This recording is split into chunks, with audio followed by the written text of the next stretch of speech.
بلوچستان کے شہر خاران سے ہمارے گدروشیا پوائنٹ کے نمائندہ کاشف بلوچ کی رپورٹ کے مطابق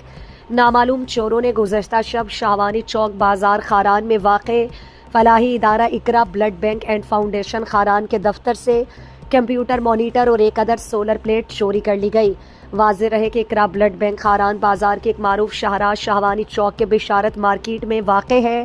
جہاں بازار چوکیدار اور پولیس کی موجودگی لازمی ہوتی ہے، مگر رات 12 بجے کے بعد گلیاں بازاروں میں چوری کے واقعات رونما ہوتی ہے۔ Iqra blood bank and foundation Kharan کے منتظمین نے پولیس کو ابتدائی رپورٹ جمع کرا دی، جبکہ اس سلسلے میں S H O city police تھانہ خاران حفیظ اللہ نوتانی نے پولیس جوانوں کے ہمراہ دفتر Iqra blood bank and foundation Kharan میں جائے وقوع کا معائنہ کیا اور ایف آئی آر درج کر کے چوروں کی جلد گرفتاری کی یقین دہانی کرائی۔ ادارے کے بانی طارق رفیق بلوچ نے گدروشیا پوائنٹ کو بتایا کہ ادارے میں موجود سامان مخیر لوگوں کی عطیہ کردہ ہے، ادارہ چوری شدہ سامان کا نقصان پورا کرنے کی گنجائش نہیں رکھتی